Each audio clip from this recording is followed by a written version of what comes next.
Hello guys, আমার এই ভুরুংবারাং blog news channel থেকে আপনাদেরকে জানাই আমন্ত্রণ, প্রীতি, শুভেচ্ছা ও অভিনন্দন। ইতিমধ্যে চলে এলাম আমাদের নেক্সট প্রোগ্রামে। আজ কয়েক হাজার হাজার বছর পরে আমাদের এখানে একটা যে পাইপের পরিকল্পনা চালু হয়েছে। এখানে কিন্তু দুই পাড়ার সংঘর্ষে কিন্তু দীর্ঘদিন ধরে এখানে জলের কোনো পরিকল্পনা ছিল না। ইতিমধ্যে সংবাদ মাধ্যমে জানা গিয়েছে যে এই জলের প্রকল্প কয়েক হাজার বছর আগেই কিন্তু এখানে আমাদের পঞ্চায়েত থেকেই নোটিশ পাঠিয়েছিলেন, কিন্তু দুই পক্ষের অ্যাকশনে প্রচণ্ড গোলযোগের কারণে হাজার হাজার বছর অপেক্ষা করার পর কিন্তু আজকের ডেটে দেখা গেল দুই গ্রামেই কিন্তু আজকে জলের প্রকল্প দেখা গিয়েছে। আসুন এই জলের প্রকল্পটা আজ আমি ক্যামেরাম্যানকে বলবো জাস্ট একটুখানি দেখিয়ে দিতে।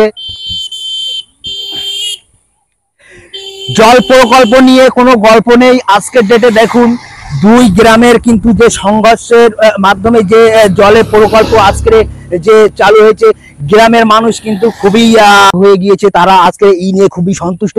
আজকের ডেটে আমি যেখানে দাঁড়িয়ে আছি, খবর পেয়ে সাথে সাথেই এখানেই কিন্তু দুই পাড়ার ভীষণ সংঘর্ষ হয়েছিল। ঠিক এইখানে কিন্তু এই জলের পাইপ নিয়ে ভীষণ মারপিট নিয়ে কিন্তু এলাকায় তাণ্ডব ছড়িয়ে পড়ে।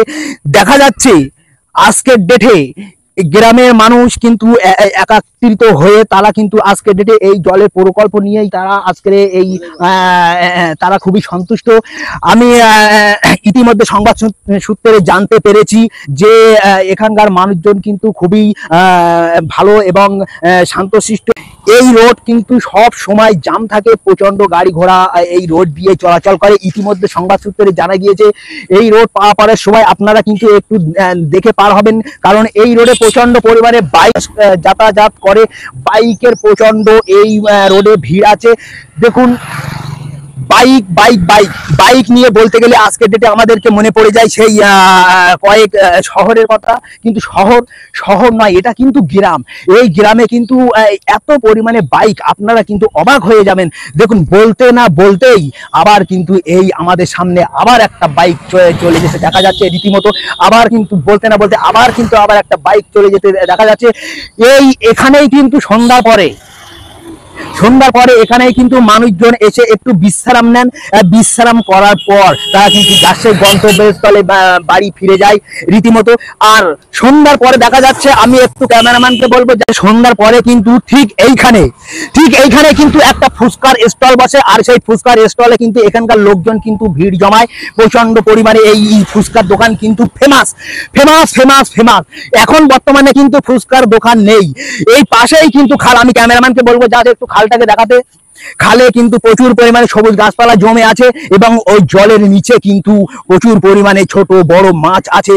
ওই মাছ কিন্তু এখানকার মানুষজন কিন্তু এই মাছ ধরে ধরে খায় এবং অপরকেও খাওয়ায় রীতিমতো। দেখা যাচ্ছে আমার এই যে এই সাইডে কিন্তু বর্ষার সময় প্রচুর পরিমাণে জল জমে আর জল কিন্তু ছাপিয়ে রাস্তায় উঠে আসে। গ্রামের লোকজন কিন্তু এই জল নিয়ে খেতে জল সেচার ব্যবস্থা রাখেন। এপাশেও কিন্তু একটা খাল দেখা যাচ্ছে রীতিমতো। দেখুন এই যে জলের যে প্রকল্প করা হয়েছে, এই জলের প্রকল্পে কালার করা হয়েছে রীতিমতো সবুজ কালার, দেখুন গ্রিন কালার।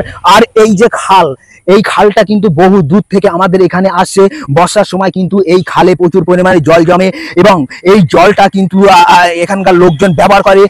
খুব দারুণ। আর এই জলে কিন্তু বর্ষার সময় পাট কিন্তু এখানে পচানো হয়। এলাকার লোকজন কিন্তু এই নিয়েই খুবই সন্তুষ্ট। ইতিমধ্যেই দেখা যাচ্ছে যে এই খালের চারিপাশেই কিন্তু সবুজ গাছপালা আছে। আর এখানে বছরে এক আধবার কিন্তু এখানে হনুমানও দেখা যায়। হনুমান কিন্তু এই গাছে তারা এখানে দিনের পর দিন থাকে। বছরে 3 মাস তাদের কিন্তু এখানে দেখতে পাওয়া যায় রীতিমতো। সংবাদ সূত্রে জানা যাচ্ছে যে এখানকার স্থানীয় মানুষজন কিন্তু এই নিয়েই কোনো অভিযোগ নেই।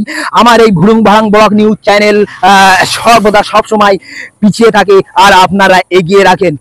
আমার এই ভুরুংবারাং খবর যদি আপনাদের ভালো লেগে থাকে তাহলে একটা সাবস্ক্রাইব আর লাইক শেয়ার কমেন্ট করতে ভুলবেন না।